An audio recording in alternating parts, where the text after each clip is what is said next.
চলার জন্য।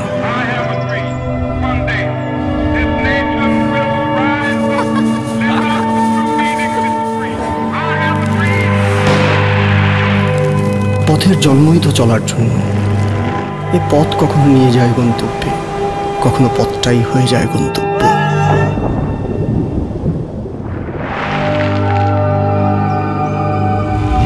কেউ খোঁজে পথের দিশা, কেউ এ পথেই খুঁজে পায় নিজেকে। এ পথে কেউ হারাবে, কেউ এ পথেই জিতবে।